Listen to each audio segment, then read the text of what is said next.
तो आज तारीख है 8 अक्टूबर, और 8 अक्टूबर की अगर पहली न्यूज़ की बात की जाए तो वो तो आई है लिटरेचर के नोवेल को लेके, कि तंजानिया के जो अब्दुल रज्जाक हैं, जो नॉवेल्स वगैरह लिखते हैं, उनको लिटरेचर में नोबेल अवार्ड मिला है।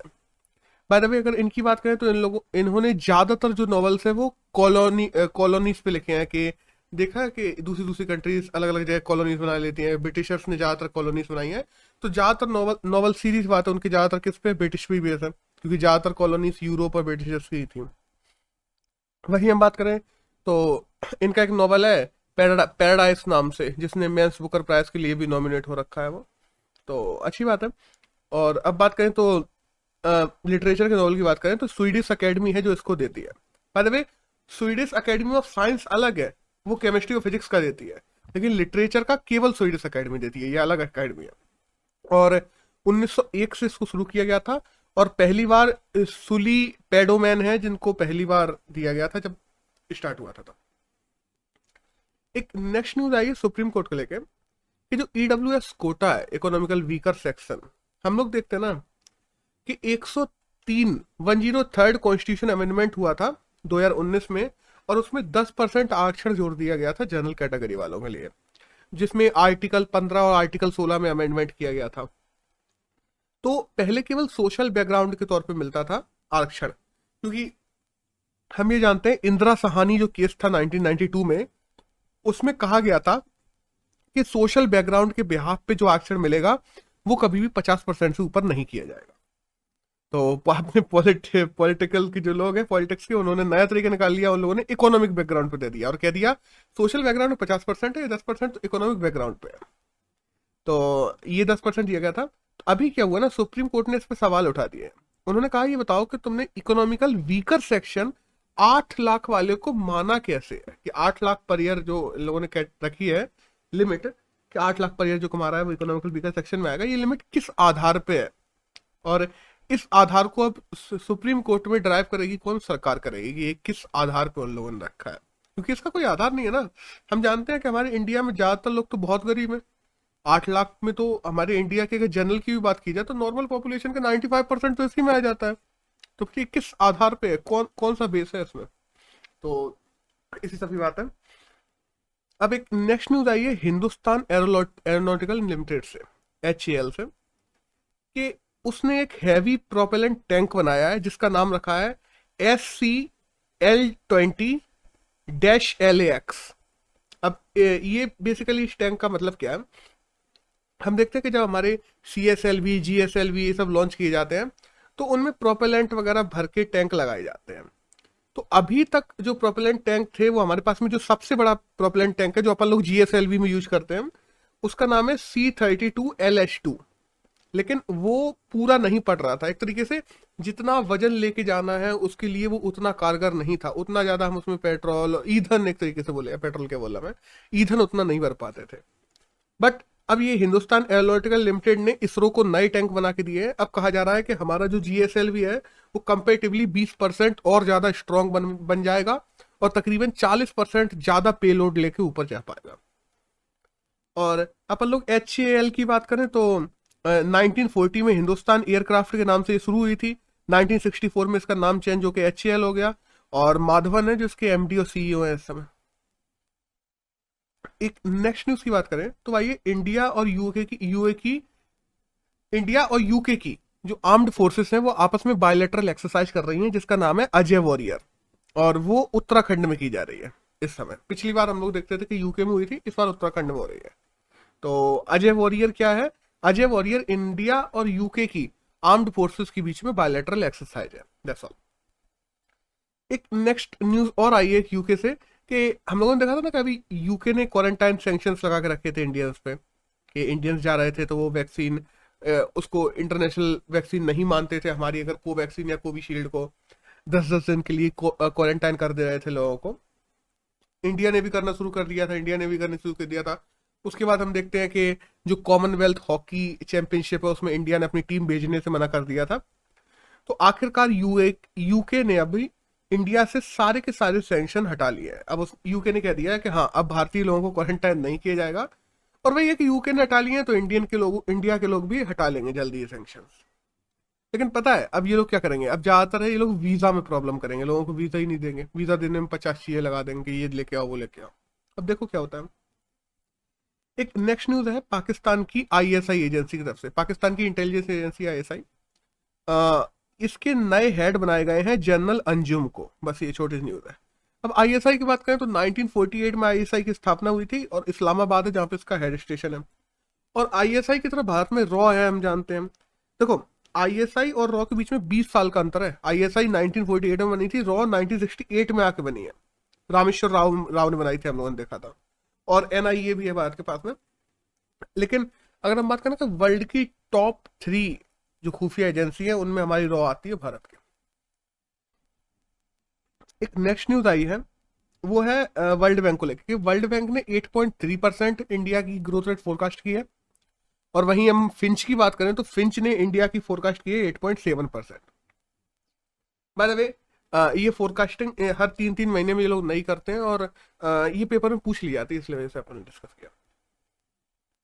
एक नेक्स्ट न्यूज आई है 7-Eleven स्टोर्स को लेके। हम देखते हैं ना कि बाहर तुम कंट्रीज में जाओ, यूएसए में जाओ, यूके वगैरह में जाओ, अफ्रीकन कंट्रीज में जाओ, तो वहां पे 7-Eleven स्टोर्स होते हैं। ये काइंड ऑफ रिटेल सॉरी, ये काइंड ऑफ रिटेल शॉप्स ही होते हैं, बट एक अपग्रेडेबल रिटेल शॉप कि उनमें रिटेल के अलावा भी बहुत सारे सामान मिल जाते हैं। तो इंडिया में अभी तक 7-Eleven एक भी स्टोर्स नहीं थे। तो अभी हाल में 7-Eleven ने रिलायंस के साथ में मिलके मुंबई में पहला स्टोर खोलने वाले हैं ये लोग। और 7-Eleven की बात करें तो 1927 में ये कंपनी बनी थी। थॉमसन है जो इसके हेड है, और मतलब जिन्होंने स्थापित की थी उस समय 1927 में। और यूएस में इसका हेडक्वार्टर तो है ही है। जोसेफ है जो इस समय इसके सीईओ है। एक नेक्स्ट न्यूज आई है वर्ल्ड जो रेसलिंग चैंपियनशिप चल रही है उसको लेकर। हम लोगों ने कल बात किया था कि जो अंशु है वो वर्ल्ड रेसलिंग चैंपियनशिप के फाइनल में पहुंच गई है, पहली महिला बन गई है। तो हाल ही में वो फाइनल में हार गई बाय द वे, लेकिन वो फिर भी इंडिया की पहली महिला बन गई जिन्होंने वर्ल्ड रेसलिंग चैंपियनशिप में भारत को सिल्वर मेडल दिलाया। एक नेक्स्ट न्यूज आई है इंडियन एयरफोर्स डे को लेकर। सो आज 8 अक्टूबर है, हम लोग जानते हैं, और न्यूज में हर जगह इंडियन एयरफोर्स डे के जो पोस्टर्स हैं वो लगे हुए हैं। तो आज इंडियन एयरफोर्स डे मनाया जाता है, और अलग अलग जो हमारी एयरफोर्स की आर्टिलरीज है वहाँ पे अलग अलग प्रोग्राम्स किए जाते हैं, वहाँ पे अलग अलग सेमिनार्स होते हैं, ये सब चीजें चलते हैं आज। एक नेक्स्ट न्यूज आया है जो मल्टी डायमेंशनल पावर्टी इंडेक्स को लेके है। हम देखते हैं यूएन के द्वारा ये इंडेक्स निकाला जाता है, मल्टी डायमेंशनल पावर इंडेक्स, और इसको यूएन की एक शाखा यूएनडीपी, यूएन डेवलपमेंट प्रोग्राम, उसके द्वारा निकाला जाता है। और इस साल का जो इंडेक्स है यूएनडीपी और ऑक्सफोर्ड दोनों ने मिलकर निकाला है। अब इसमें कुछ डाटा आया है, उस डाटा की बात करें, हर 6 में से 5 लोग जो भारत में हैं, वो जितने भी पुअर लोग हैं भारत में, उन हर पुअर लोगों में से 6 में से 5 लोग या तो लोअर कास्ट के हैं या ट्राइब्स के हैं। और वहीं पे अगर हम बात करें ना कि 9.4% पॉपुलेशन है वो इंडिया में ट्राइब की है, और उनमें से ज्यादातर पॉवर्टी में जी रही है। हर 3 में से 2 लोग जो विश्व में हैं, मतलब जो महिलाओं की बात कर रहा है इसमें मैं, कि हर 3 में से 2 महिलाएं जो विश्व में हैं जो पॉवर्टी में जीती हैं, उनको 6 साल से भी कम स्कूलिंग मिल पाती है। और वहीं हम अगर बच्चों की बात करें, मतलब लड़कों की बात करें, तो उन लोगों को 12-13 साल की स्कूलिंग मिल जाती है। तो महिलाओं से डबल जो पॉवर्टी में जी रहे हैं उनकी। तकरीबन 75 ऐसी कंट्रीज हैं जिनको चुना गया था, जिनमें ये सर्वे हुआ था। उसमें से 65 कंट्रीज में ये देखा गया है कि उन लोगों ने पॉवर्टी कम करने में अच्छा काम किया है। इंडिया में 2005 से लेके 2015 के बीच में तकरीबन 27 करोड़ ऐसे लोग हैं जिनको गरीबी से बाहर निकाला गया है। ये देखो 3 पैरामीटर्स होते हैं ये इंडेक्स निकालने के, एक तो एजुकेशन है, दूसरा हेल्थ है, और तीसरा लिविंग स्टैंडर्ड है। और इनके अलावा भी 10 अन्य पैरामीटर्स और हैं जो सब पैरामीटर्स हैं एक तरीके से। तो उन टोटल पैरामीटर्स में जो तकरीबन 33% स्कोर कर लेते हैं, उनको पॉवर्टी, उन लोगों को पॉवर्टी से बाहर माना जाता है। सिंपल सी बात है। अब भारत में बात की जाए ना, तो भारत अपनी पॉवर्टी के लिए एक अलग ही नियम चलाता है कि भारत में जो भी आदमी एक मंथ में तकरीबन 900 रुपए स्पेंड करता है, उसको हम लोग पुअर कैटेगरी से बाहर मानते हैं। जबकि इंटरनेशनल स्टैंडर्ड्स की बात करें तो वो तकरीबन $1.5 पर डे है। तो वो इंडिया के स्टैंडर्ड से तो काफी ऊपर निकल जाएंगे अगर इंडिया के साथ जुड़ जाए। और अगर बात करें कि टोटल में अगर इंटरनेशनल स्टैंडर्ड्स के हिसाब से लिए जाए तो इंडिया की तकरीबन 60% पॉपुलेशन है जो अभी भी पॉवर्टी में जी रही है। तो दैट्स ऑल, बस यही एक न्यूज थी। एक नेक्स्ट न्यूज आई है इंडियन स्पेस एसोसिएशन को लेके कि मोदी के द्वारा, जो अपने प्रधानमंत्री हैं, उनके द्वारा इंडियन स्पेस एसोसिएशन लॉन्च की जा रही है। इसमें जैसे हम देखते हैं भारत एयरटेल है, एल&टी है, वन वेब है, गोदरेज है, ऐसी बहुत सारी कंपनियां हैं जो आपस में मिलकर इसको बना रही हैं। ये क्या करेंगे ना, स्पेस के लिए इनोवेशन करना है, इसरो हुई, डीआरडीओ हुई, इनकी मदद करना है स्पेस के उपकरण बनाने में, तो उन सब के लिए हेल्प करेंगे। और वही हम करें तो AK भाटी हैं जो इसके हेड बनाए जा रहे हैं पहली बार। तो बस हमें ये याद रखना है कि इंडियन स्पेस एसोसिएशन लॉन्च की जा रही है और AK भाटी इसके पहले हेड बन रहे हैं, दैट्स ऑल। एक नेक्स्ट न्यूज आई है नासा के डबल एस्ट्रॉयड रीडायरेक्शन टेस्ट को लेकर। अब इसमें हो क्या रहा है, हम देखते हैं कि एस्ट्रॉयड ही हमारे पृथ्वी पर गिरे हैं। पहले भी हम लोगों ने देखा है कि आइस एज के टाइम पे भी एस्ट्रॉयड गए थे, उसमें काफी लोग खत्म हो गए थे, मतलब जानवर। फिर हम देखते हैं कि साइंटिस्ट का मानना है ज्यादातर का कि डायनासोर के टाइम पे एस्ट्रॉयड गए थे और डायनासोर खत्म हो गए थे, प्रजाति खत्म हो गई उनकी। तो ऐसा ये अब जो इंडियंस रहते हैं, या इंडियंस क्या, इंसान जो रहते हैं पृथ्वी पर, अब ऐसा ना हो जाए कि एस्ट्रॉयड गिरे और हमारी जाति खत्म हो जाए। तो इसके लिए स्पेस एजेंसी पहले से ही तैयारियां कर लेते हैं और करना भी चाहिए, मैं तो कहूँगा अच्छी बात है। तो नासा अभी एक एस्ट्रॉयड रीडायरेक्शन टेस्ट करने वाला है, जिस टेस्ट का नाम रखा गया है डार्ट, DART टेस्ट। और इस टेस्ट को फैल्कन 9 के द्वारा किया जाएगा, कैलिफोर्निया से इसको लॉन्च किया जाएगा। और 2 एस्ट्रॉयड ऐसे चुने गए हैं, एक का नाम है डिडगिमॉस और दूसरा का नाम है डिमॉर्फस और डिडगिमॉस। इन दोनों एस्ट्रॉयड्स को वहां पे जाके उनकी डायरेक्शन चेंज की जाएगी, वो जिस डायरेक्शन में घूम रहे हैं उनकी डायरेक्शन की चेंज की जाएगी एक की, और एक को फोड़ के खत्म किया जाएगा। तो देखते हैं क्या होता है, लेकिन अच्छी बात है, इन सब चीजों की हमें तैयारियां रखनी चाहिए आने वाले फ्यूचर के खतरों से बचने के लिए। अगर इंसान की प्रजाति को बचाना है तो ये बहुत जरूरी है। एक नेक्स्ट न्यूज आई है mental health awareness campaign week को लेके। इंडिया में इस समय mental health awareness campaign week मनाया जा रहा है, जो 5 से 10 अक्टूबर के बीच में चल रहा है। और देखो 10 अक्टूबर को हम जानते हैं मेंटल हेल्थ डे है, तो तब तक ये चलेगा।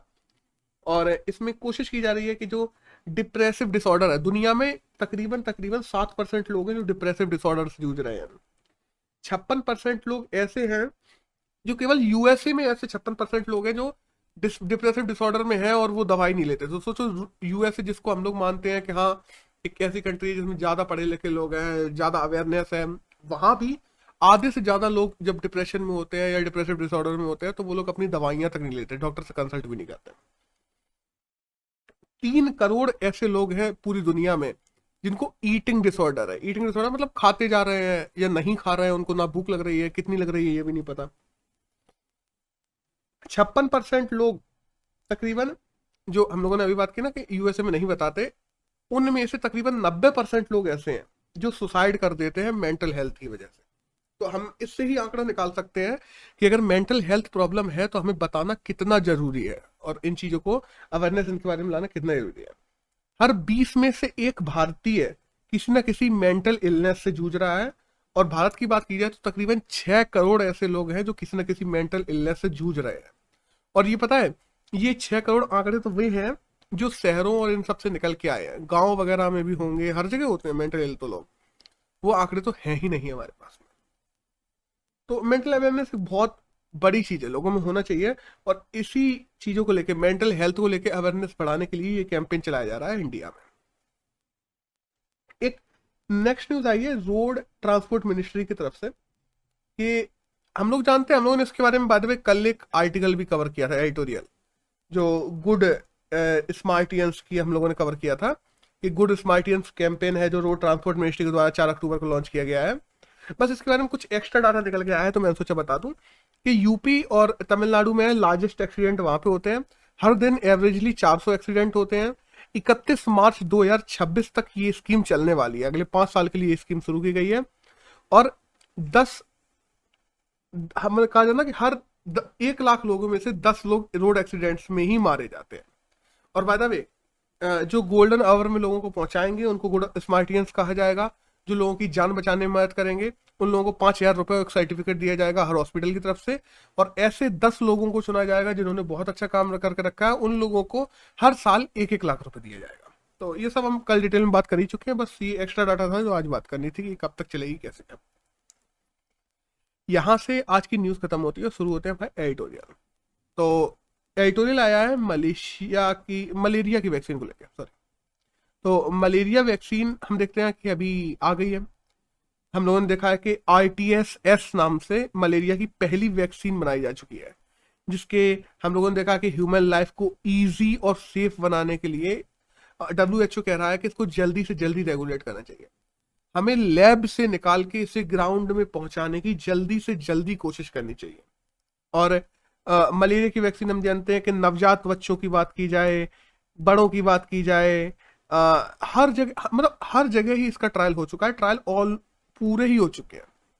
अभी इसको अफ्रीका में रोल आउट करना भी जल्दी जल्दी शुरू किया जा रहा है, क्योंकि हम देखते हैं कि ज्यादातर जो मौतें होती हैं वो अफ्रीका में ही होती हैं। एक डाटा आया है कि 2019 में आधी पॉपुलेशन जो दुनिया की है वो मलेरिया रिस्क पे थी, जिसमें से 4.9 लाख लोगों की मलेरिया से मौत हुई है। और ज्यादातर जो लोग हैं वो सब सहारन पार्ट में है या अफ्रीकन पार्ट में। और जो दुनिया में 2/3 टोटल मौतें होती है ना, वो केवल और केवल मलेरिया से होती है। तो हम ये देख सकते हैं कि मतलब बीमारियों में बात कर रहा है तो मलेरिया कितना बड़ा चंक रखती है लोगों की मौत और इन सब चीजों का आंकड़े में देखें। घाना हो गया, मलावी हो गया, केन्या हो गया, सूडान हो गया, इनमें ट्रायल चलाए गए थे। ये 4 ऐसे देश हैं। सूडान तो सबसे ज्यादा ट्रायल देखा जाए तो सूडान में चलाए गए, फिर घाना है, फिर मलावी, फिर केन्या। और ये ट्रायल सब पूरे हो चुके हैं अच्छे से। और कहा जाता है कि इस समय हम एक चीज और देख रहे थे। हम लोग ये सोच रहे थे कि मलेरिया के प्रति जो डॉक्टरों का रवैया है, जो ओवरऑल चीजें हैं, वो कम पड़ने लगी हैं। वहीं हमारे जो WHO के डायरेक्टर भी हैं, इन्होंने भी यही बात किया है। जो डॉक्टर टेड्रोस है, उन्होंने भी ये कहा कि एक हिस्टोरिकल मूवमेंट है। दुनिया सोच रही थी कि मलेरिया के प्रति डॉक्टरों का रवैया कम हो गया है, WHO ध्यान नहीं दे रहा है, ये वो फलाने निकाले, लेकिन ऐसा नहीं है। हम लोग इस पर लगातार काम कर रहे थे और आज तकरीबन 20 साल हो गए इन लोगों को ये काम करते करते, और अब इन लोगों ने सफलता पा ली है। बट अब जरूरत है देश की जो सरकारें हैं, जो दुनिया की सरकारें हैं, राज्य सरकारें हैं, केंद्र सरकारें हैं, उन लोगों को इस चीज को जल्दी से जल्दी अपनाएं और इन चीजों का स्पीड से लैब से फील्ड तक लाने में स्पीड तेज करें। WHO ने कहा, देखो सीधी बात है, WHO ने ये तो कह दिया है कि हम जो फॉर्मूला वगैरह है वो छुपाएंगे नहीं, क्योंकि ये ह्यूमन मतलब लोगों को बचाने के लिए सीधी सी बात है। लेकिन हाँ, बेचेंगे वो वाली बात अलग है। तो और देश आके जल्दी से जल्दी मदद करें, अफ्रीकन देशेस की मदद करें। जो वैक्सीन कंपनियां हैं जो इनको बना रही हैं उनकी मदद की जाए और इनको लैब से फील्ड में जल्दी से जल्दी लेके जाया जाए। हमारी ये जरूरत है कि हम सारे के सारे बच्चों को अगले 2 से 3 साल में मलेरिया की वैक्सीन लगा दें, क्योंकि हम जानते हैं ना कि ज्यादातर जो वल्नरेबल लोग होते हैं वो कौन होते हैं मलेरिया से? बच्चे ही होते हैं।